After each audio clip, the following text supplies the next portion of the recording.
Kita bersama diberkati Tuhan hari ini, amin. Ya, kita mempersiapkan hati kita di dalam mendengarkan firman Tuhan.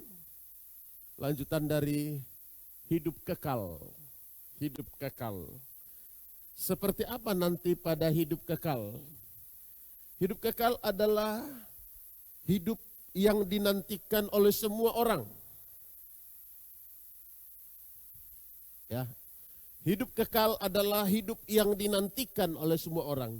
Karena itu mungkin kita bertanya seperti apa nanti di dalam kehidupan kekal yang dikenal dengan tubuh Kristus atau tubuh mempelai. Tubuh Kristus ya, atau tubuh mempelai. Dialah yang memiliki kehidupan kita. Di dalam Yohanes 3 ayat 28, Yohanes pasal 3 ayat 28, ayat-ayat ini akan kita baca sebagai penjelasan tentang keabadian, kekekalan. Seperti apa nanti, saudara. Jadi ada tubuh mempelai, kemudian nanti ada tubuh malaikat, saudara, berbeda dengan tubuh mempelai. Ya.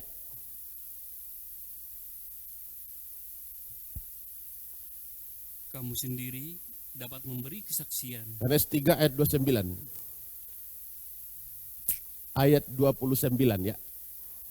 Yang empunya mempelai perempuan ialah mempelai laki-laki. Ialah mempelai laki-laki. Tetapi sahabat mempelai laki-laki yang berdiri dekat dia dan yang mendengarkannya sangat bersuka cita mendengar suara mempelai laki-laki. Suara mempelai laki-laki Itulah sukacitaku. Ya. Dan sekarang sukacitaku itu penuh. Sukacitaku penuh. Yang empunya mempelai, ya, ialah mempelai laki-laki. Yang digambarkan oleh Yohanes, mempelai laki-laki adalah Kristus sebagai mempelai laki-laki. Bayangan. Sedangkan yang mempelai itu adalah tubuh Kristus, tubuh mempelai. Saudara dan saya. Yang empunya mempelai ialah mempelai laki-laki, maka itu di dalam keabadian kita kenal dengan kehidupan kekal. Sudah kita petakan ada sorga dan neraka. Neraka tempatnya orang-orang yang tidak percaya Tuhan, ya, para dukun, para tukang sihir, orang-orang yang tidak percaya hidup dengan dusta akan masuk ke dalam lautan api yang menyala-nyala. Sekarang kita mengenal tentang Kristus itu, ya, dia adalah mempelai. Berarti kita sedang menjelaskan satu kehidupan yang abadi di dalam kerajaan sorga. Allah menciptakan sorga dan bumi. Kemarin kita dengarkan di doa puasa, saudara ya. Maka itu, ya, ada malaikat. Ada kelompok orang percaya, ada malaikat, ada tubuh mempelai. Tubuh mempelai inilah yang menjadi gambaran atau bayangan tentang kehidupan Kristen yang sejati. Kehidupan Kristen. Diambil istilah mempelai itu dari pasangan suami istri, saudara. Dari pasangan suami istri. Ya. Kita sedang menanti kedatangan Tuhan yang kedua kali. Yesaya 62 ayat 5. Yesaya pasal 62 ayat 5.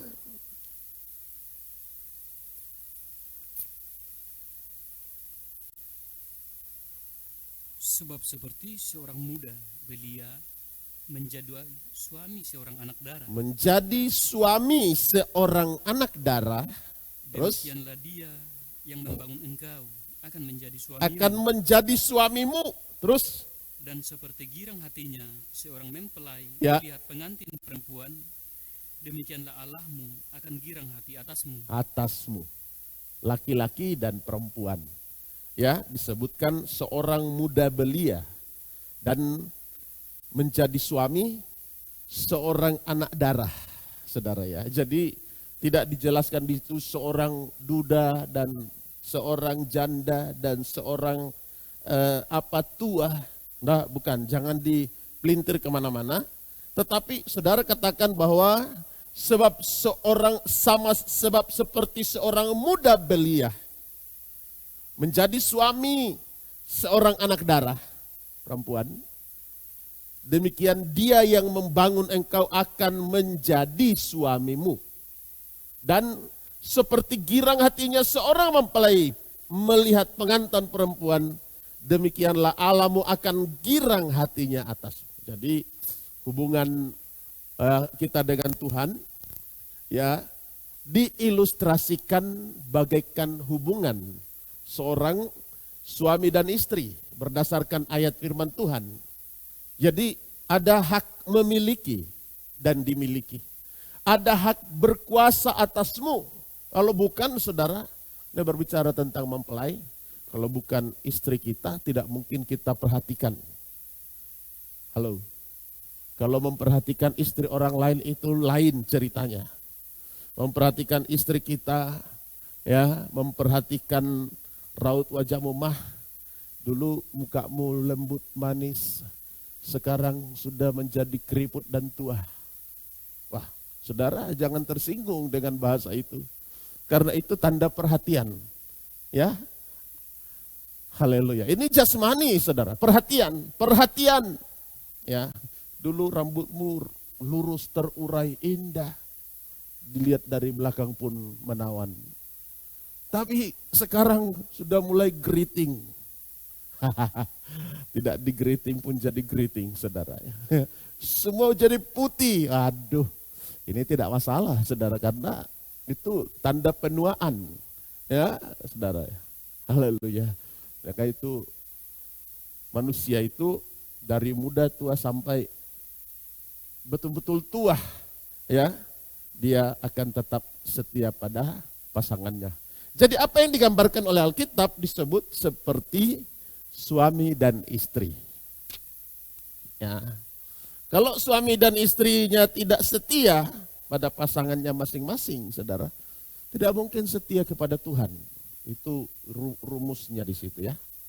Tidak mungkin setia kepada Tuhan. Bisa saja aktif, bisa melayani, tetapi ketulusannya kepada Tuhan itu ya bagaikan orang yang sedang mendua hati atau sedang berpoligami istilah sekarang, ya. Karena itu seorang mempelai, ia akan duduk bersanding dengan mempelai anak domba. Wahyu 19 ayat 9 itu. Kita belum sampai ke situ. Kalau kita berbicara tentang mempelai, saudara, maka urusannya kita kesetiaan. Gereja Tuhan sedang dibangun menjadi tubuh mempelai. Demikianlah ya, seperti seorang muda belia menjadi suami seorang anak darah, demikian dia Allah yang membangun engkau akan menjadi suamimu. Dan seperti girang hatinya seorang mempelai melihat pengantin perempuan, demikianlah Allahmu akan girang hatinya atasmu. Ya, kalau saudara berkata nanti di sana kita seperti apa dalam kehidupan kekal, bukan seperti malaikat. Ya, mungkin ada yang tidak memahami tentang malaikat itu apa. Bukan seperti angel. Ya, malaikat. Ya. Tetapi sama seperti mempelai dan tubuh mempelai. Karena itu hubungannya sangat erat. Kalau ada istri-istri ini yang ditinggalkan suaminya, tinggalkan dalam arti tinggal pekerjaannya, tentu sepakat sementara waktu, Pak, kapan pulang? Ya, telepon terus, kapan pulang, Pak? Tunggu dulu, urusan belum selesai. Tapi kapan pulang? Ini sudah. Ini. Saudara ya. Haleluya. Seminggu rasa lama sekali. Apalagi 2 bulan, 3 bulan. Aduh. Ya, kalau Tuhan cuek dengan ibadah, 1 minggu tidak ke gereja, kayak apa gitu ya. Bulan tidak ke gereja, 3 bulan, bertahun-tahun tidak gereja. Mungkinkah dia jadi mempelai, saudara? Mungkinkah dia jadi mempelai Tuhan yang diperhatikan oleh Tuhan? Dia menjadi mempelai iblis. Ya, mempelai, tubuh mempelai iblis, dari keturunan iblis. Bapamu adalah bapa pembunuh, bapa segala pembunuh dan pendusta. Dia adalah tubuh mempelai yang dikenal dengan mempelai iblis. Perangkatnya adalah antikris, setan, dan nabi palsu. Nabi palsu, meliputi guru palsu, rasul palsu, pengajar-pengajar palsu, dan seterusnya. Ya, tetapi kalau ada perempuan yang ditinggal suaminya sudah mati rasa, terserah kok tidak pulang juga tak apa-apa. Ini tanda tanya, saudara. Ya, tanda tanya. Ini ada apa ini? Ya, karena itu saudara-saudara yang dikasih oleh Tuhan, hubungan kita dengan Tuhan sama seperti hubungan mempelai, suami dan istri berdasarkan Alkitab. Ini contoh hubungan pribadi. Hubungan pribadi, saudara. Hubungan kita dengan Tuhan bagaikan tubuh dan kepala. Itu dalam Efesus. Ya, Efesus pasal ayat 25. Ayat-ayat tambahan sebagai penjelasan dalam penyampaian saya. Kita belum sampai pada pokoknya, saudara. Ya, coba Efesus 5 ayat 25.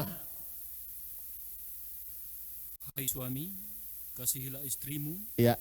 Sebagaimana Kristus telah mengasihi jemaat. Contohnya, hai suami, kasihilah istrimu sebagaimana Kristus telah mengasihi jemaat. Dan telah menyerahkan dirinya baginya. Ayat 23. Karena suami adalah kepala istri. Kepala istri. Sama seperti Kristus adalah kepala jemaat. Ini perhatikan saudara. Dia yang menyelamatkan tubuh. Kalau disebut dengan jemaat, jemaat secara menyeluruh itu disebut dengan tubuh mempelai. Ya, tentu tubuh mempelai ini yang benar-benar hidup dalam kesucian. 26 sampai 27. Untuk menguduskannya sesudah ia menyucikannya dengan memandikannya dengan air dan firman. Terus Supaya dengan demikian ia menempatkan jemaat di hadapannya dengan cemerlang, ya, tanpa cacat atau kerut atau yang serupa itu, tetapi supaya jemaat kudus dan tidak bercela. Ia menempatkan jemaat bisa diganti dengan tubuhnya. Dia menempatkan tubuhnya. Tetapi ayat 27. Supaya dengan demikian ia menempatkan Tubuhnya di hadapan dirinya dengan cemerlang, tanpa cacat atau kerut atau yang serupa itu, tetapi supaya tubuhnya kudus dan tidak bercela. Jadi yang masuk ke dalam tubuh mempelai adalah tubuh yang tidak bercelah. Hidup selamanya bersama dengan Tuhan, kekal. Kita berbicara tentang kekekalan, saudara, dihubungkan antara hubungan suami istri. Maka harapan di dalam nikah itu, saudara, adalah keabadian, bahagia. Ya, bahagia. Bahagia itu menumbuhkan imun sehat, membangkitkan imun tubuh yang sehat, bahagia. Tapi kalau susah terus, sebaliknya akan menumbuhkan imun sel-sel tubuh yang mati. Ya. Karena itu saudara, semua ingin berbahagia. Berbahagia yang dikenal dengan bahagia seorang mempelai. Kebahagiaan itu tidak bisa terlukiskan, tetapi apa yang terjadi di zaman sekarang ini, pernikahan itu sedang dipermainkan untuk suatu kepentingan pribadi. Pernikahan itu justru menjadi satu hal-hal yang sedang dianggap biasa. Ya, bahkan ada orang yang tidak mau menikah. Itu keputusan pribadi. Alkitab katakan ada yang memang dikaruniai, ada yang memang sejak lahir tidak dikarunia untuk menikah, saudara. Karena itu pernikahan itu harus kita perhatikan dengan baik. Hubungan kita dengan Allah dihubungkan bagaikan seorang suami, ya, dan seorang istri atau gadis. Seorang pria yang dikenal sebagai orang yang bertanggung jawab, seorang anak muda belia menjadi suami, seorang anak darah. Demikianlah hubungan kita dengan Allah. Oke, lanjut ya. Kita hubungkan dengan Tuhan. Jadi hubungan kita dengan Tuhan jangan dipermainkan, saudara ya. Tuhan dalam arti ketuhanan yang benar-benar kita maknai bagaikan suami istri. Jadi ada kedekatan gitu, saudara. Ada kedekatan ya yang jauh dicari-cari. Tunggu apalagi ya.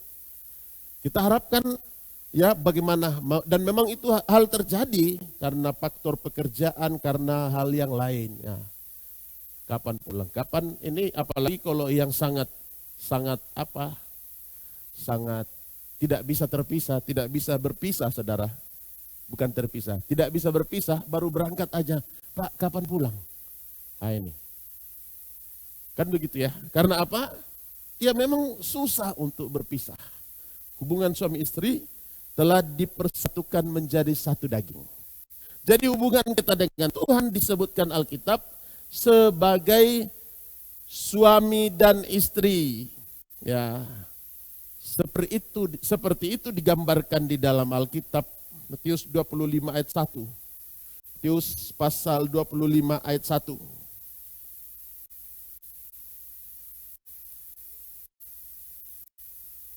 Matius pasal 25 ayat 1. Hal kerajaan sorga. Pada waktu itu, hal kerajaan sorga seumpama 10 gadis yang mengambil pelitanya dan pergi menyongsong mempelai. Pergi menyongsong. Ini persiapan dalam menantikan kedatangan Tuhan yang kedua kali, digambarkan seperti 10 gadis yang pergi menyongsong mempelai laki-laki. Bukan 1 atau 2 gadis atau 3 gadis, 10 gadis. Terus 5 diantaranya bodoh ya, dan 5 bijaksana. Terus Gadis-gadis yang bodoh itu membawa pelitanya. ada persiapan dalam penantian. Ya, saudara, yang bodoh membawa pelita, tetapi tidak membawa minyak. Terus Sedangkan gadis-gadis yang bijaksana itu membawa pelitanya dan juga minyak. ada yang berbeda di situ. Ada hanya membawa pelita tanpa minyak, ada yang membawa pelita dengan minyak. Nah, yang dikenal dengan bijaksana membawa pelita dan minyak dalam buli-buli mereka. Terus, tetapi karena mempelai itu lama tidak datang-datang juga, mengantuklah mereka lalu tertidur. Ini masa penantian, saudara. Gereja akan diperhadapkan pada kondisi rohani yang tidur, menanti kedatangan Tuhan. Kita mendengarkan berita firman Tuhan tentang kedatangan Tuhan yang kedua kali di usia 15 tahun mungkin, di usia 12 tahun atau sebelumnya. Dan jika kita hidup berpuluh-puluh tahun sampai 70-80 tahun, itu masa penantian menjenuhkan. Tertidur. Gereja Tuhan diperhadapkan pada kondisi rohani yang tidur, yang tidak ada gairah untuk beribadah, tidak ada gairah untuk melayani, bahkan berusaha untuk meninggalkan Tuhan, menjauh dari ibadah. Berusaha untuk meninggalkan ibadah, meninggalkan pelayanan, meninggalkan apapun. Ada saja alasan.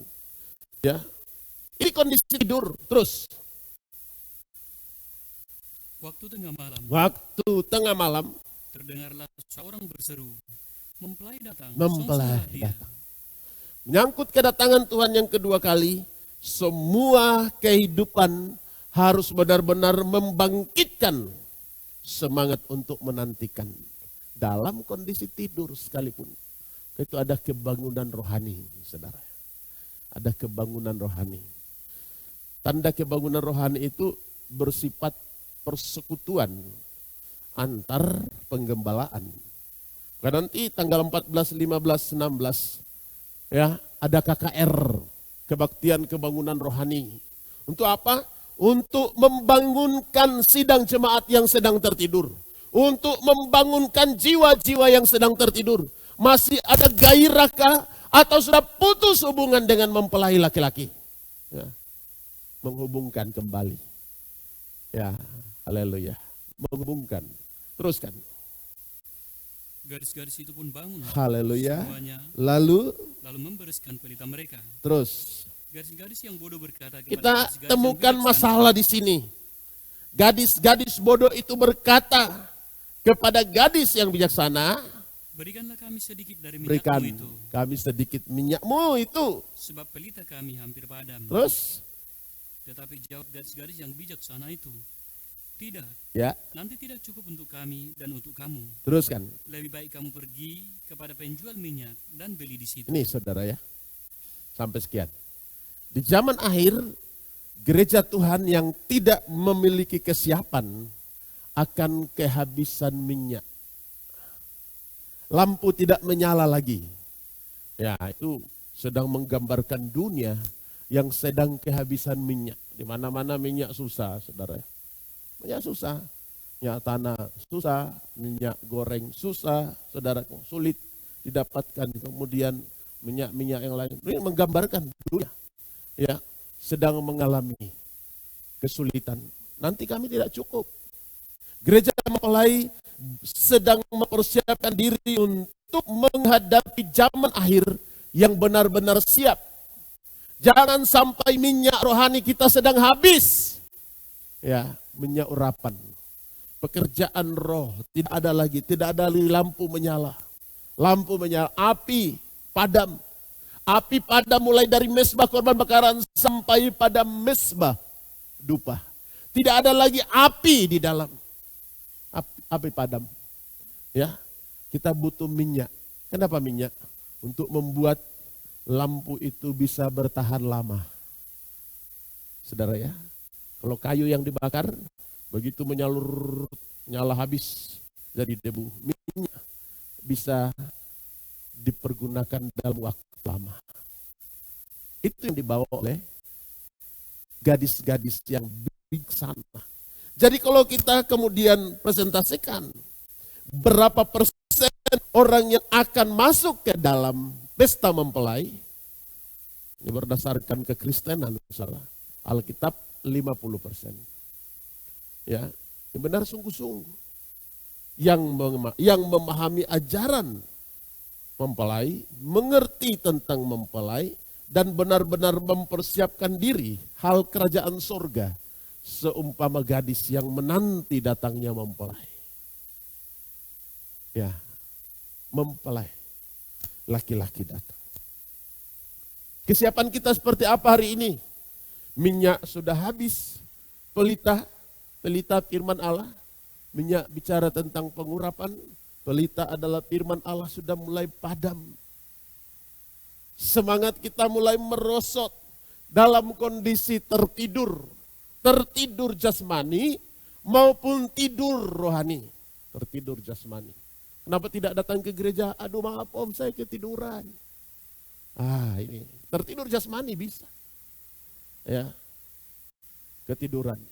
Karena itu saudara-saudaraku yang dikasihi oleh Tuhan, kita sedang membangkitkan semangat kita kembali untuk hidup di dalam kebenaran seperti bijaksananya mempelai wanita, gadis-gadis, 5 gadis-gadis yang bijaksana ini benar-benar mempersiapkan diri.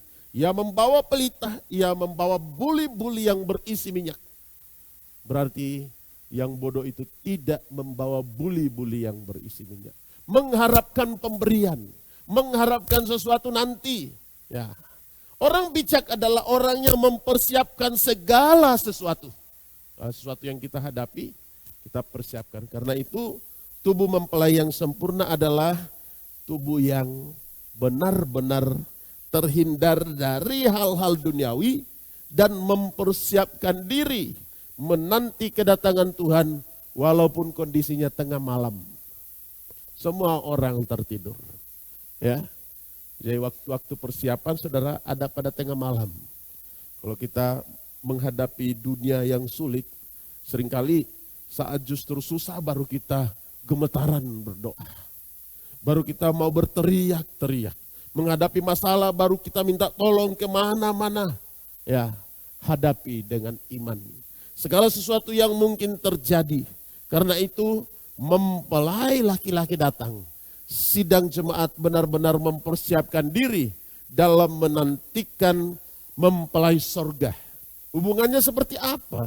Hubungannya seperti suami dan istri. Ya, hubungannya. Jadi anak-anak muda yang sedang bertanya, hubungan suami istri itu seperti apa sih? Ya, cepat-cepatlah menikah. Amin. Supaya tanda tanya itu terjawab. Karena ada yang bisa dijelaskan, saudara. Ada yang tidak bisa dijelaskan secara rinci. Hubungan kita seperti hubungan spesial. Ya, yang tidak bisa diganggu orang lain lagi. Ada hak dimiliki dan memiliki. Ya. Laki-laki tidak bertindak sendiri dalam Korintus itu. Saya belum sampai ke situ, saudara ya. 1 Korintus pasal 7. Tetapi saya ingin meyakinkan saudara pada hari ini bahwa kita ini seperti hubungan suami istri dalam masa penantian. 2 Samuel 17 ayat 3. 2 Samuel 17 ayat 3.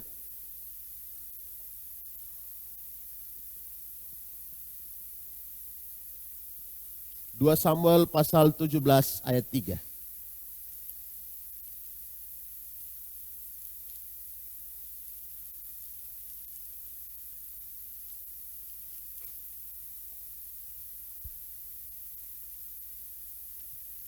Demikianlah aku akan membawa pulang seluruh rakyat itu kepadamu. Aku membawa rakyat itu ya kepadamu. Terus Seperti seorang mempelai perempuan kembali kepada seperti suaminya. rakyat jemaat membawa jemaat itu datang kepadamu seperti seorang mempelai perempuan kembali pada suaminya. Terus Jadi engkau mencari nyawa satu orang saja, sedang seluruh rakyat tetap selamat. ini kehidupan, saudara.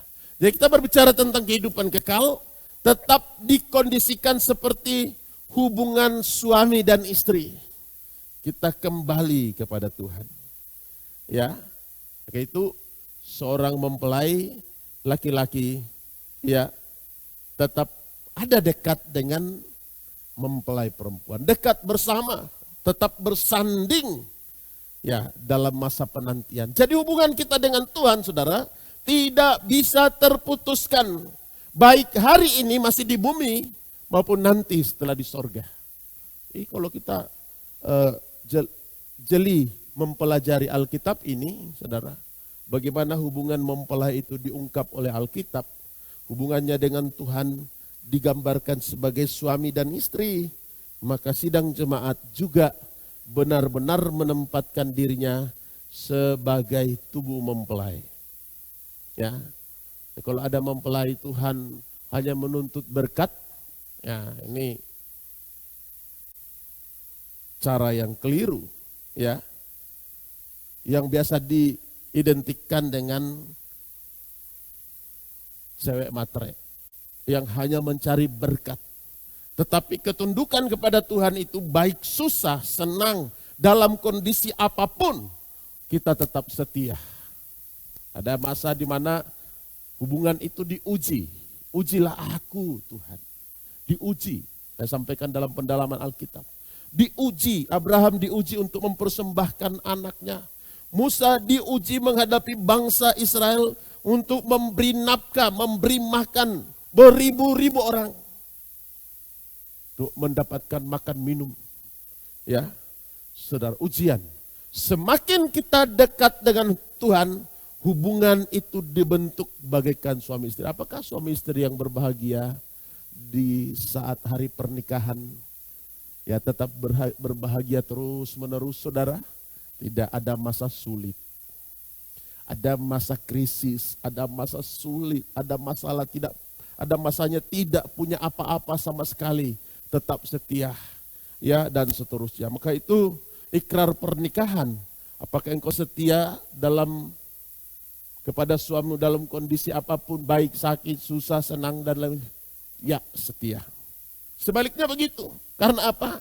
Kesetiaan itu tidak diukur dari berkat jasmani. Tetapi kesetiaan itu dalam kondisi apapun. Setia melayani Tuhan. Jadi dalam hal ini gereja berperan untuk memberitakan. Gereja tempat kita dibina iman percaya kita praktekkan firman di situ sampai benar-benar kita setia selamanya, sampai Tuhan Yesus datang kembali. Ya. Matius 9 ayat 15. Ini hubungan mempelai. Matius pasal 9 ayat yang ke-15. Jawab Yesus kepada mereka, dapatkah sahabat-sahabat Dapatkah mempelai laki-laki sahabat mempelai laki-laki berduka cita selama mempelai itu bersama mereka? ya, Tetapi waktunya akan datang, mempelai itu diambil dari mereka, dan pada waktu itulah mereka akan berpuasa. ya. Jadi saat mempelai ada, tidak ada duka cita. Tidak ada susah. Tapi saat mempelai itu diambil, barulah murid-murid berpuasa. Berpuasa merendahkan diri. Berpuasa mohon belas kasihan Tuhan. Berpuasa tanda penyangkalan diri. Kita mematikan segala bentuk-bentuk keinginan. Untuk apa? Semakin mendekatkan diri pada mempelai pria sorga. Jadi bertobat itu saudara, ya, tidak hanya sekali.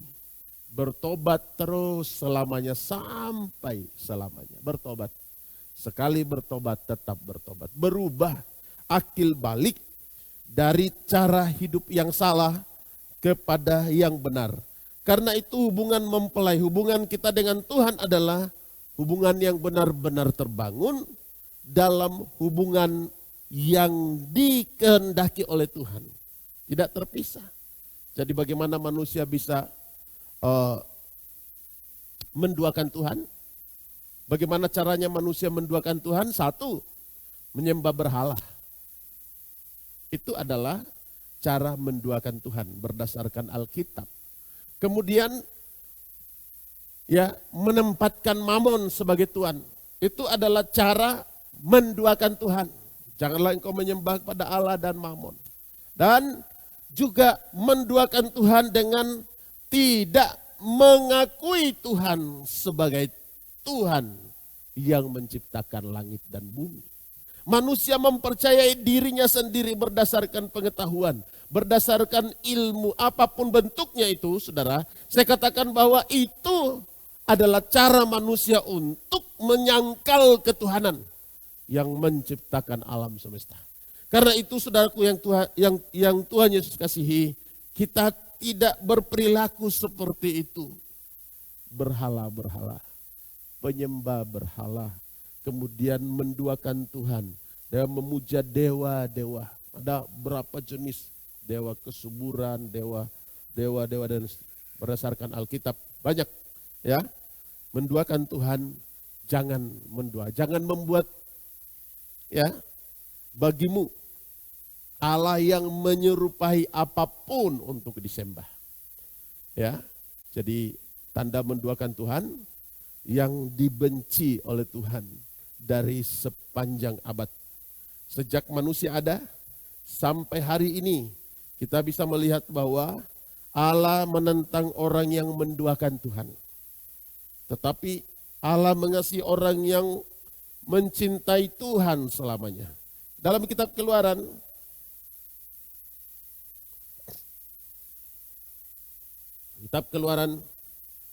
pasalnya yang ke-20, pasal 20 ayat 4. Ayat 4. Jangan membuat bagimu larangan. Ini jangan membuat bagimu patung yang menyerupai apapun. Menduakan Allah. Terus yang ada di langit di atas, ya, atau yang ada di bumi di bawah, ya, atau yang ada di dalam air di bawah bumi. Terus 5. Jangan sujud menyembah kepadanya atau beribadah kepadanya. Sebab aku, Tuhan Allahmu, adalah Allah yang cemburu. Terus yang membalaskan kesalahan bapa kepada anak-anaknya, ya, kepada keturunan yang ketiga dan keempat. Nih, aku adalah Allah yang cemburu. Jadi bagaimana cemburunya seorang pengantin perempuan, demikian juga Allah cemburu jika ia melihat tubuhnya sedang menduakan dia. Dengan membuat patung buatan tangannya sendiri atau sujud menyembah kepadanya. Ya, yang ketiga, 7. Jangan menyebut nama Tuhan Allahmu dengan sembarangan. Ya. Sebab Tuhan akan memandang bersalah orang yang menyebut namanya dengan sembarangan. Jangan menyebut nama Tuhan dengan sembarangan. Ya, jadi hubungan kita dengan Tuhan yang saya katakan tadi yang spesial. Allah yang menciptakan segalanya, yang membentuk saudara dan saya untuk menjadikan kita hidup dan kuat. Kita bertumbuh di dalam gerak firman Allah untuk menjadikan saudara dan saya benar-benar bertahan dan berjuang sampai Tuhan Yesus datang kembali. Jadi jangan ada Allah lain, jangan membuat patung yang menyerupai, jangan sujud menyembah, atau jangan menyebutkan nama Tuhan dengan sembarang. Karena itu Allah adalah Allah yang setia, yang menempatkan dirinya sebagai kepala, yang mampu melindungi segenap tubuhnya yang dikenal dengan tubuh mempelai. Jadi apa yang diartikan dengan tubuh mempelai itu adalah arti dari kesucian, saudara. Kesucian. Jangan kita bayangannya kita nanti bagaimana kalau laki-laki mau jadi mempelai perempuan. Bagaimana kalau yang tua mau jadi mempelai perempuan.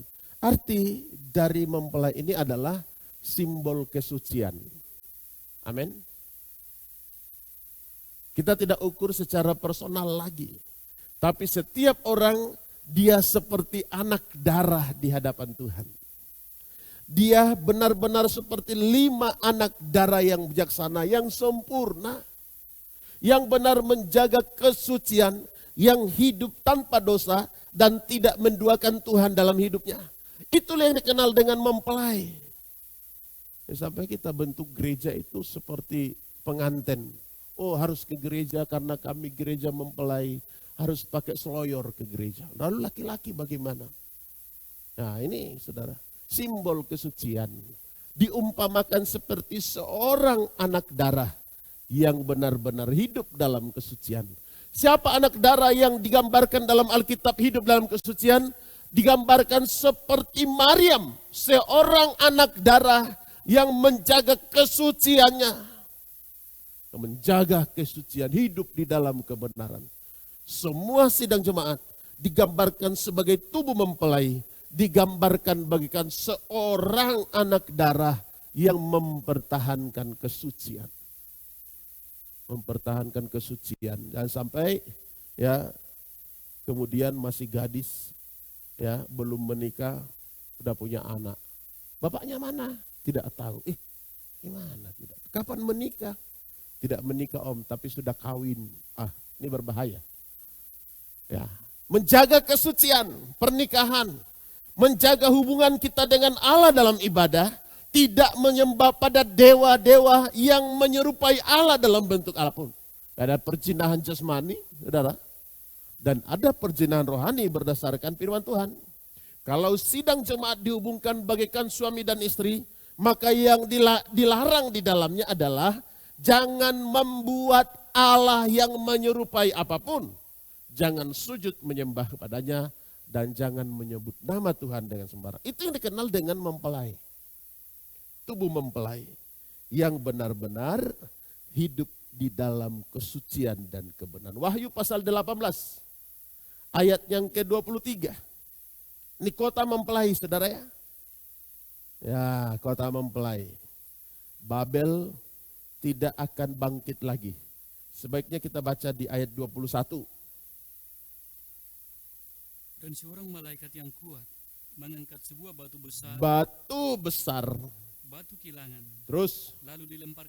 Lalu melemparkannya ke dalam laut. Ini bayangkan seorang malaikat melempar batu besar ke dalam laut.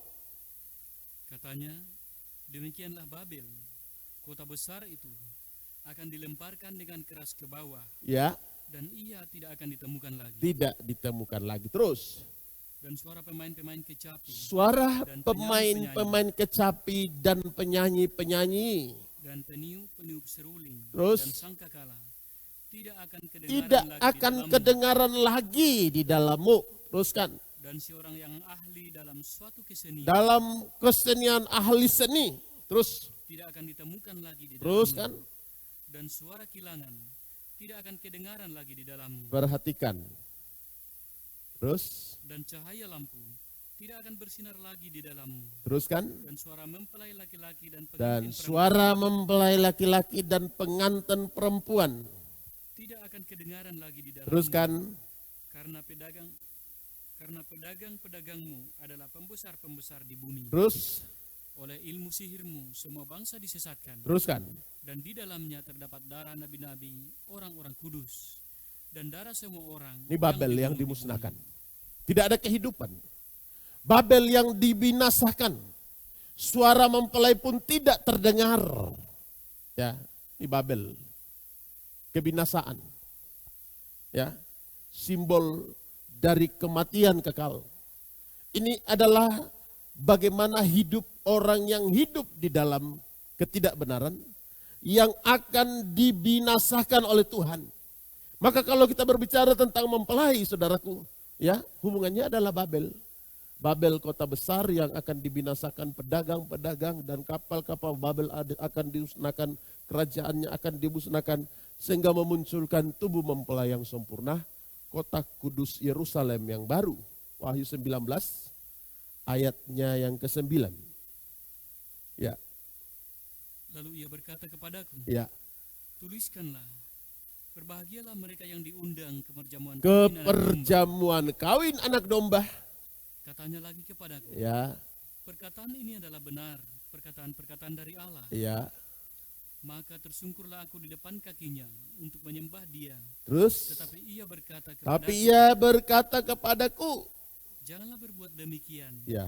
Aku adalah hamba, sama dengan engkau dan saudara-saudaramu yang memiliki kesaksian Yesus. Sembahlah Allah, karena kesaksian Yesus adalah roh nubuat. Adalah roh nubuat. Suasana dalam pesta mempelai, ayat 6. Lalu aku mendengar himpunan besar orang banyak. Seperti desau air bah. Teruskan. Dan seperti deru guru yang hebat, katanya. Ya. Haleluya. Haleluya. Karena Tuhan Allah kita yang maha kuasa. Ini deru guru yang hebat. Yang ada kata haleluya. Menyembah. Terus. Karena Tuhan Allah kita yang maha kuasa telah menjadi raja. Perhatikan. Marilah kita bersuka cita dan bersorak-sorai. Dan memuliakan dia. Ya. Karena hari perkawinan anak domba telah tiba. Teruskan. Dan pengantinnya telah siap sedia. Dan kepadanya dikaruniakan ya. Supaya memakai kain lenan halus yang berkilau-kilauan dan putih bersih. Lenan halus itu adalah perbuatan-perbuatan yang benar dari orang pakaian kudus. Mempelai adalah lenan halus. Maka saya tekankan tadi bahwa ada kebinasaan bagi mempelai Babel, ya, dan ada sukacita bagi mempelai Tuhan yang hidup di dalam kesucian yang digambarkan berpakaian lenan halus. Saya tekankan sekali lagi bahwa yang dimaksud dengan mempelai adalah simbol kesucian, saudara. Yang hidup di dalam kesucian dan kebenaran. Seperti seorang darah mempelai wanita menanti anak muda. Hidup dalam kesucian. Belum tercemar oleh dosa dan perbuatannya. Kita belum tercemar oleh berhala-berhala. Tapi bagaimana dengan telah jatuh dalam dosa, penyembahan berhala, lalu kita terpanggil. Saudara, sebelum kita mengenal Tuhan, hal itu mungkin terjadi. Hal itu mungkin terjadi. Berdasarkan anugerah dan kasih karunia-Nya, berdasarkan anugerah dan kasih karunia yang Tuhan berikan, ya, kita dipanggil dari cara hidup yang salah. Ya, kehidupan kita yang telah jauh dari Tuhan. Ya, dulu hidup di dalam kekejian, hidup di dalam kedagingan. Ya, tetapi sekarang oleh karena rahmatnya kita dilahirkan kembali dalam tanda pembaharuan yang dikerjakan oleh Allah. Titus 3 ayatnya yang kedua sampai ayat yang kelima. Titus 3 ayat 2 sampai ayat 5. Ini yang dikenal dengan anugerah, saudara. Janganlah mereka memfitnah. Ya. Janganlah mereka bertengkar. Ya. Hendaklah mereka selalu ramah dan bersikap lemah lembut terhadap semua Teruskan. orang.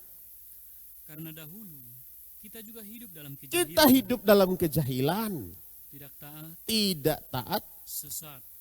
Menjadi hamba berbagai nafsu. Teruskan. Dan keinginan. Terus. Hidup dalam kejahatan. Hidup dalam kejahatan. Dan kedengkian. Ya. Keji. Saling membenci. Teruskan. Tetapi ketika nyata kemurahan Allah. Ketika nyata anugerah Allah yang diberikan juru selamat kita. Ya. Dan kasihnya kepada manusia. Terus. Pada waktu itu dia telah menyelamatkan. Ia telah menyelamatkan kita. Bukan karena perbuatan baik yang telah kita lakukan. Tetapi karena rahmatnya oleh permandian kelahiran kembali dan oleh pembaharuan yang dikerjakan oleh Roh Kudus. Jadi ada Babel dalam tubuh mempelai Babel. Ada Kristus dan tubuh mempelai yang sempurna. Itu berdasarkan anugerah. Kita karena anugerah dahulu kita hidup dalam kejahilan, jahil, jahat, berbuat dosa. Kita mencari keselamatan menurut kita sendiri. Kita cari keselamatan di kuburan-kuburan, di tempat-tempat keramat dan lain sebagainya. Atau mengandalkan diri berdasarkan keyakinan kita. Tapi Alkitab katakan itu karena masa lalu kita. Kita telah diselamatkan berdasarkan anugerah yang diberikan oleh Allah. Kita sedang mempersiapkan diri masuk dalam kota mempelai. Kota mempelai adalah kota Yerusalem baru yang turun dari sorga. Wahyu 21 ayat 9. Wahyu 21 ayat 9. Wahyu 21 ayat 9. Maka datanglah seorang dari ketujuh malaikat. Ya. Yang memegang ketujuh cawan. Yang penuh dengan ketujuh malapetaka Teruskan. terakhir itu. Ya. Lalu ia berkata kepadaku. Katanya. Ya. Marilah ke sini. Aku akan menunjukkan kepadamu pengantin perempuan mempelai anak domba. Mempelai anak domba. Ayat 10. Lalu dia dalam roh, ia membawa aku ke atas sebuah gunung yang besar lagi tinggi. Perhatikan. Dan ia menunjukkan kepadaku kota yang kudus yang kudus itu. Yerusalem turun dari sorga, dari Allah. Jadi kota mempelai yang penuh dengan kekekalan adalah kota yang kudus dari Allah. Terus. Kota itu penuh dengan kemuliaan. Perhatikan. Dan cahayanya sama seperti permata yang paling indah. Bagaikan permata yaspis. Terus. Jernih seperti kristal. Teruskan. Dan temboknya besar lagi tinggi. Teruskan. Dan pintu gerbangnya 12 buah. Terus. Dan di atas pintu-pintu gerbang itu ada 12 malaikat. Dan di atasnya tertulis nama ke-12 suku Israel. Nah ini. Nanti kembali pada suku Israel. Ada kota Yerusalem yang turun dari sorga. Lengkap dengan 12 suku Israel. Itu penglihatan yang dilihat oleh Rasul Yohanes. Maka kota Babel adalah kota penyesatan. Banyak orang akan terjerumus ke dalamnya. Yang dikenal dengan pergerakan dari antikris, nabi palsu dan setan. Sedangkan kota Yerusalem baru adalah kota mempelai. Simbol kesempurnaan. Mempelai adalah simbol kesucian dan kota Yerusalem baru yang turun dari sorga simbol kesempurnaan. Masuk ke dalam kehidupan kekal. Jadi ada kehidupan kekal, ada kehidupan sementara. Orang yang hidup dalam kebinasaan, kotanya adalah Babel, dunia ini. Penuh dengan keserakahan. Jadi Babel sedang bergerak hari ini, saudara. Babel sedang bergerak hari ini. Untuk apa? Untuk menjerumuskan anak-anak Tuhan yang tidak hidup di dalam kebenaran. Untuk membinasakan umat Tuhan. Kita mempunyai kota Yerusalem baru yang turun dari sorga. Kota mempelai. kota penuh dengan kesucian, dan orang yang masuk ke dalamnya adalah orang yang hidup dalam kesucian, yang mempunyai pelita yang bernyala-nyala, dan mempunyai minyak dalam buli-buli. Pelita firman Allah, minyak bicara tentang pengurapan Roh Kudus masuk ke dalam kota mempelai. Apa jadinya dengan orang yang bodoh itu, saudara? 5 gadis yang bodoh. Kita kembali pada pasal 25. Ya. Ayat yang ke-11. Ayat yang ke-10, mempelai bijaksana masuk. Coba 5 gadis yang bijaksana masuk. Ayat 10. Matius 25 ayat 10. Ya. Akan tetapi waktu mereka sedang pergi membelinya, datanglah mempelai itu. Terus kan? Dan mereka yang telah siap sedia masuk bersama-sama dengan dia ke ruang perjamuan ke dalam perjamuan kawin, lalu pintu ditutup. Itu pembagiannya, saudara. 5 yang bijaksana masuk. Yang 11, 5 berikutnya. Kemudian datang juga gadis-gadis yang lain itu dan gadis yang bodoh itu berkata, Tuan, ya, bukakanlah kami pintu. Tetapi ia menjawab, ya, Aku berkata kepadamu, sesungguhnya aku tidak mengenal kamu. Karena itu berjaga-jagalah, ya, sebab kamu tidak tahu akan hari maupun saatnya. Berjaga-jagalah. Jadi tanda berjaga-jaga ini, saudara, adalah tanda menjaga hidup di dalam kesucian dan kebenaran. Jika kita hidup dalam kebenaran dan kesucian, maka itu saudara-saudara yang sedang berpisah karena pekerjaan, tetap saling mendoakan. Kami hamba Tuhan mendoakan. Sedang bekerja di luar kota, ya banyak saudara yang sedang di luar kota. Sedang kuliah di luar kota, yang sedang melakukan pekerjaan-pekerjaan di luar tidak tergembala secara baik, ya, berjaga-jagalah, sebab kamu tidak tahu akan hari maupun akan saatnya. Jadi tubuh mempelai kenal dengan simbol kesucian. Sampai kita nanti suatu saat akan dikenal menjadi gereja mempelai. Kabar mempelai yang sedang dikomandangkan tidak sekedar simbol, tetapi kabar mempelai adalah kabar yang mempersiapkan gereja masuk ke dalam pesta mempelai. Yang penuh dengan kehidupan, penuh dengan keabadian. Itu yang dikenal dengan anugerah, saudara. Anugerah bila kita hidup hari ini, anugerah bila kita masuk ke dalam pesta mempelai. Tugas kita adalah berjaga-jaga. Dan cara apa kita berjaga-jaga? Dengan cara beribadah. Mempersiapkan pelita itu, dengar firman, pelita. Ya, siapkan firman-Mu itu pelita bagi kakiku dan terang bagi jalanku. Membawa minyak itu adalah tanda pengurapan Roh Kudus yang tetap kita miliki untuk mampu bertahan. Saudara, mampu bertahan. Kita bawa diri kita benar-benar berada dalam pesta. Walaupun datang suasana malam, ini malam gelap gulita, tidak ada harapan. Kita diperhadapkan pada kegelapan yang semakin gelap. Tapi Alkitab katakan, kita akan terbangun. Ini tanda kebangunan rohani. Untuk mempersiapkan diri masuk dalam pesta mempelai. Mempersiapkan diri, berjaga-jaga, membawa diri kita masuk ke dalam pesta mempelai.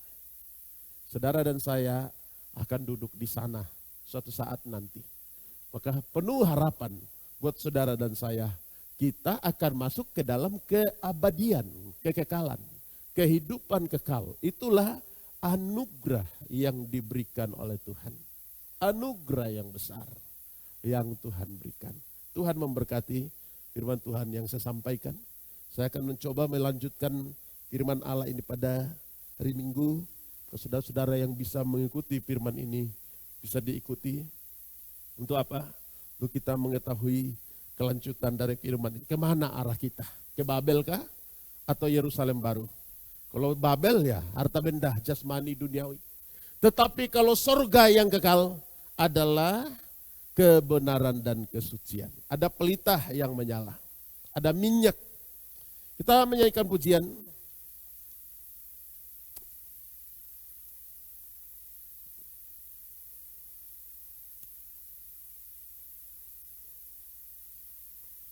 Haleluya.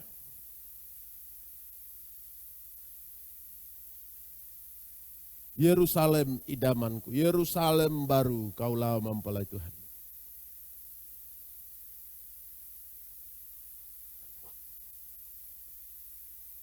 Haleluya.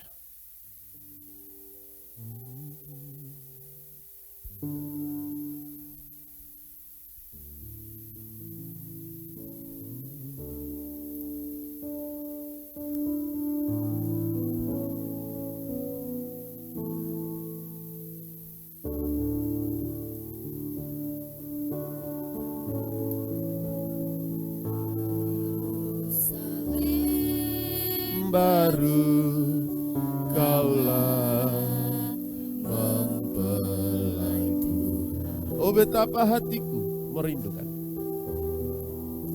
Oh betapa hatiku merindukan akan Dikau yang bercahaya. Akan Dikau yang bercahaya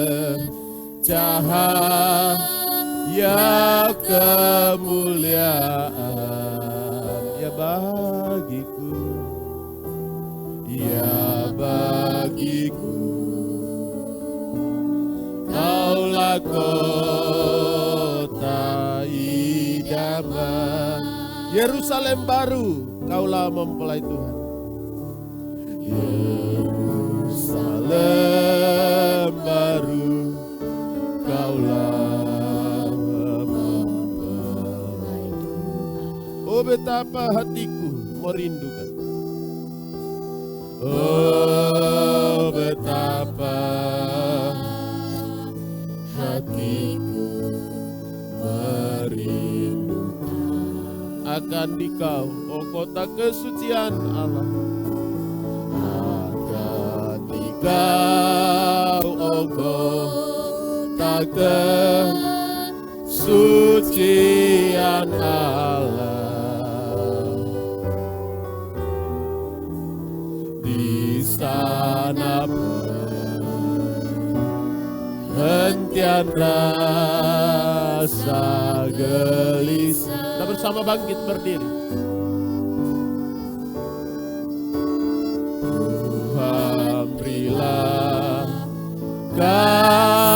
Kasih-Mu yang utama, agar daku menjadi mempelai-Mu,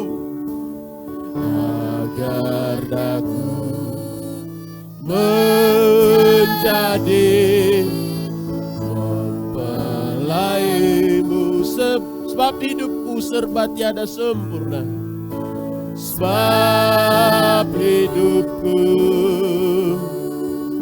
serba tiada sempurna.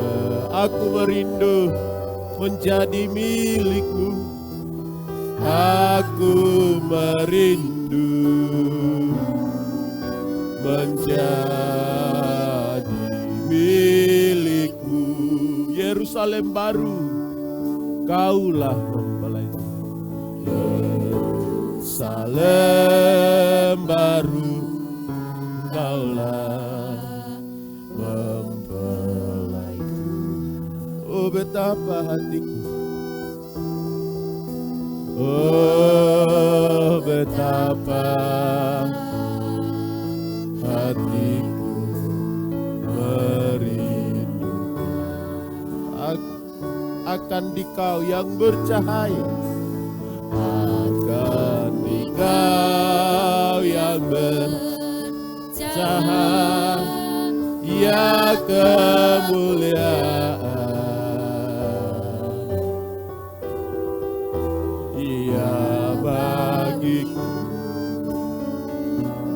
kaulah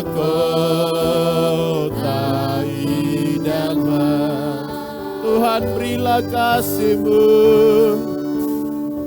Tuhan berilah kasih-Mu yang utama,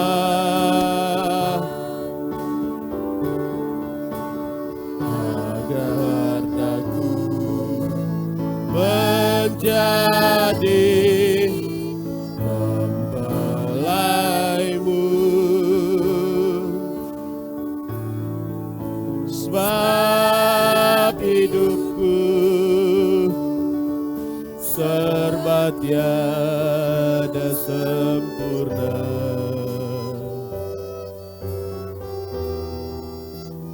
aku merindu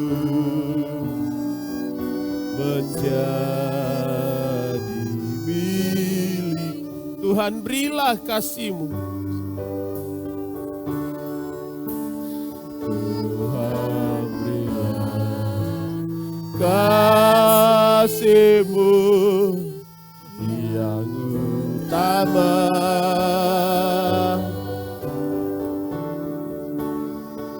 agar daku menjadi mempelai-Mu.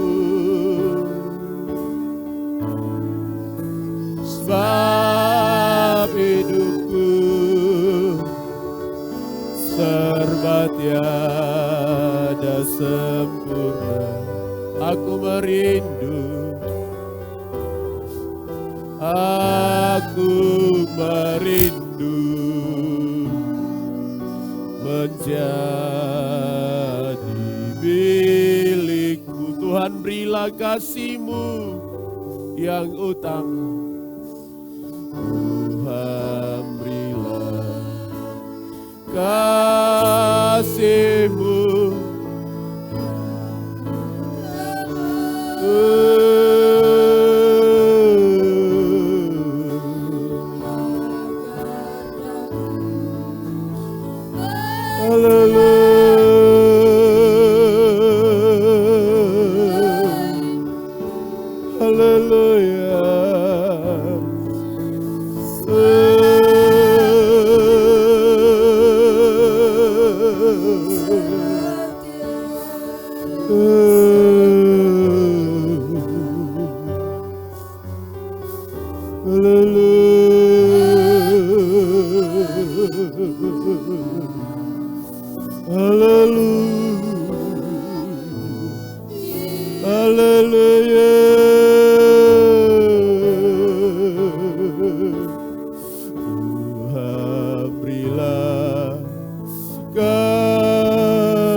agar daku menjadi,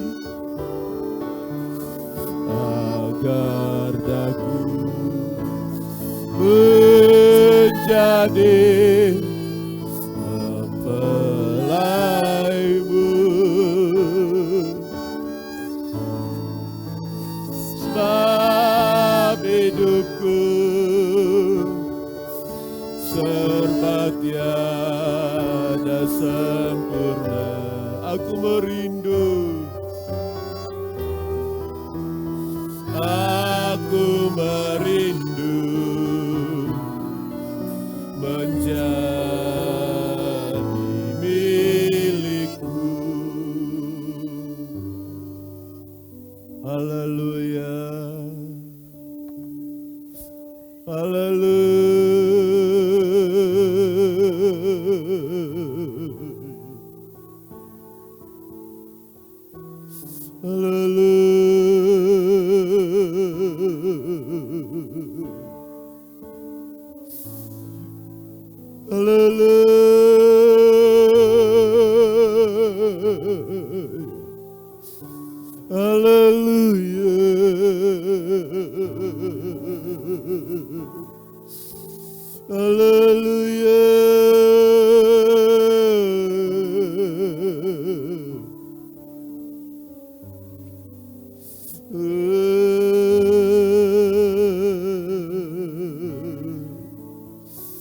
Hallelujah.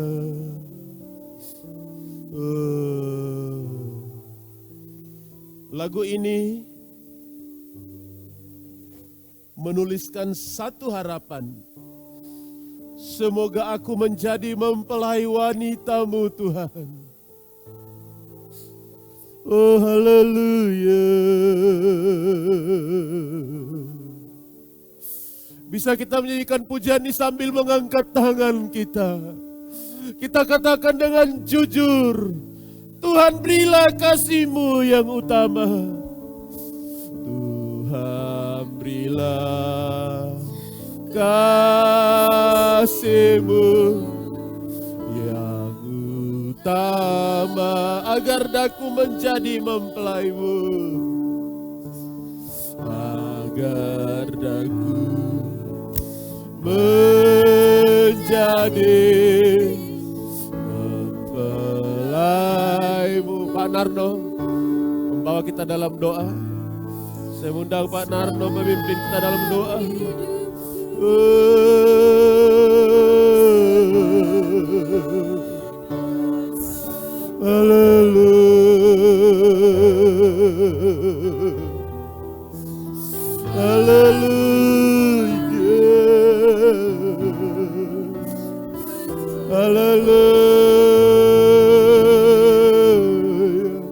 Tuhan berilah kasih-Mu, Tuhan berilah kasih-Mu yang utama,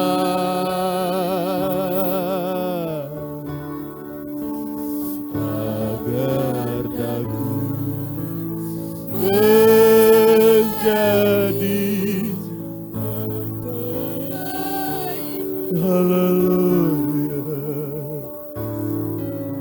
Sebab hidupku serba tiada sempurna, aku merindu menjadi milik-Mu. Haleluya.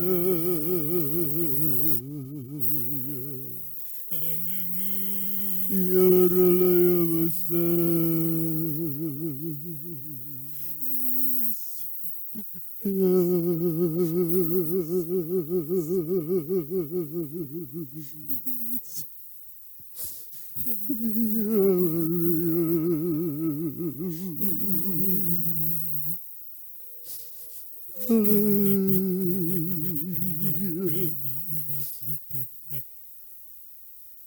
Jikalau kehidupan kami menjadi Tuhan, saat ini kami tidak namun karena firman-Mu Tuhan, firman-Mu yang senantiasa mengoreksi kehidupan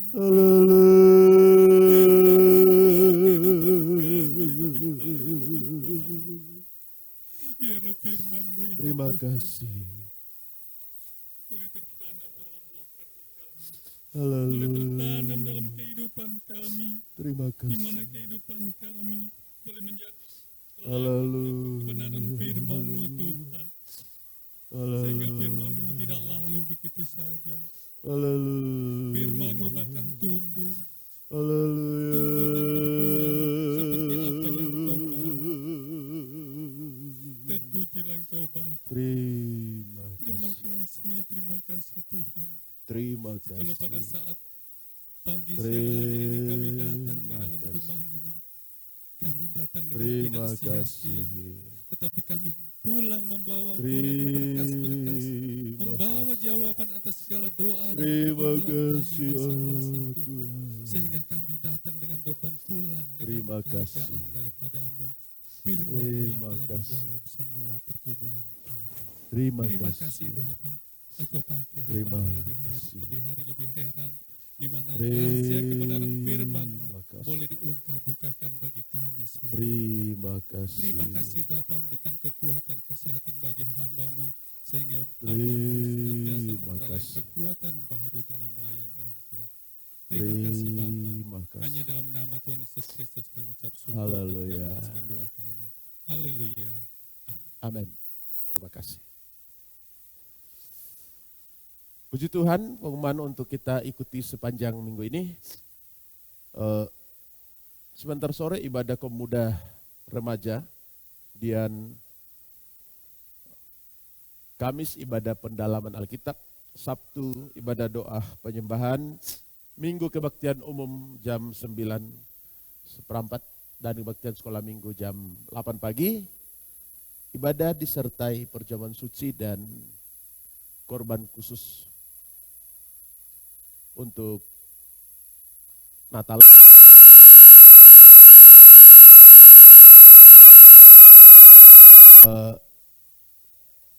Persiapan untuk pelaksanaan KKR, kami mengajak jemaat untuk memberikan korban sukarela. Dalam persiapannya untuk menjamu tamu-tamu pada tanggal 14 pagi, karena peserta sudah terdaftar hampir 40 peserta dari luar ditambah panitia. Jadi tempat kita jadi sekretariat penjemputan, saudara mendaftar di sini, kemudian jam 1 akan diantarkan ke penginapan setelah check-in, dan kemudian tanggung jawab kita adalah mempersiapkan konsumsi pada tanggal 14 pagi, ya. Adapun korban yang telah kita persembahkan, untuk sebagiannya kita telah salurkan ke bendahara. Ya, berhubung karena memang kas bendahara sampai saat ini ada di bendahara, tetapi ada hal-hal yang mungkin bisa kita kerjakan, sehingga korban lauk sudah ada, ikan sudah ada, kemudian daging yang mau dimasak juga sudah ada, tinggal bumbu dan beras dan lain-lain. Keperluan itu yang mungkin bisa kita bersama-sama sukarela, seberapa bisa langsung disalurkan ke Ibu Gembala untuk dapat dikelola. Dan ini korban inisiatif dari jemaat Bethesda, tidak terkait dengan bendahara yang ada, gitu ya. Sedangkan kas bendahara itu nanti dipergunakan pada kegiatan seterusnya, membayar penginapan, konsumsi peserta dan lain-lain. Ada juga beberapa jemaat yang sudah menanggung snack dan mungkin makan siang. Jadi seperti itu mungkin bentuknya, saudara, sehingga kepanitiaan kita karena tidak tertumpu di satu tempat meringankan semua. Saya kira itu menjadi arahan saya. Dan sekali lagi bahwa korban untuk tanggal 6 nanti untuk Natal, ya, korban khusus dipisahkan, sehingga korban khusus, korban Natal juga sudah dekat, dan kita benar-benar melakukan firman seperti yang Tuhan mau. Saya kira itu menjadi informasi buat kita. Jika ada hal-hal yang mungkin dipertanyakan, silakan nanti pertanyakan langsung ke saya. Dan saudara-saudara yang sudah berkorban mobil nanti dipergunakan pada tanggal 14, korban pinjam, ya, tanggal 14. Kemudian saudara juga bisa terlibat langsung dalam penjemputan dan mengatur konsumsi pada tanggal 14. Berlaku untuk semua, karena pekerjaan ini bukan pekerjaan pribadi, pekerjaan Tuhan, jadi mengatur kursi dan lain sebagainya. Dan kemungkinan kita akan taruh kasur di sini untuk orang gunakan istirahat di balkonnya. Jadi ada yang mungkin cepat datang bisa baring-baring dulu, karena hotelnya check-in jam 1. Saya kira itu bisa menjadi kita pahami semua, sehingga kita berdoa agar kegiatan ini berjalan. Untuk kegiatan seminar muda semi, sekolah minggu dan muda, semua anak muda saya anjurkan untuk ikut pagi, ya, seminar sekolah minggu dan muda remaja, ya, pagi. Nanti mendaftar di baja untuk bisa didaftarkan nanti karena berkaitan dengan konsumsi, melaporkan bahwa saya ikut. Tapi saya anjurkan semua ikut. Kemudian untuk misi semua imam-imam ikut. Karena itu kaitan dengan penataran imam-imam sih sebenarnya. Tetapi dinarasikan dengan pengertian yang lain sehingga kita anggap asing penataran imam-imam ya untuk melayani di bidang misi dan gitu ya. Penataran guru-guru sekolah minggu dan anak-anak muda remaja untuk bisa mempersiapkan diri menghadapi zaman yang sedang berkembang. Jadi untuk semua anak muda tanggal 15 pagi bisa ikut ya, dan tanggal 16 seluruh pelayan-pelayan untuk ikut serta dalam kegiatan ini. Saya kira itu menjadi informasi buat kita semua sehingga kita dapat bekerja bersama menyukseskan kegiatan ini. Selebihnya nanti bisa saudara ikuti laporan atau pemberitahuan dari panitia. Tetapi ini yang saya laporkan hari ini sebagai tanggung jawab kita bersama. Kita bersama bangkit berdiri dan kita mengakhiri ibadah kita. Kebaikan tangan kasih-Mu serta perbuatan dan kebaikan Tuhan telah menolong kami, memberikan kami kekuatan damai sejahtera.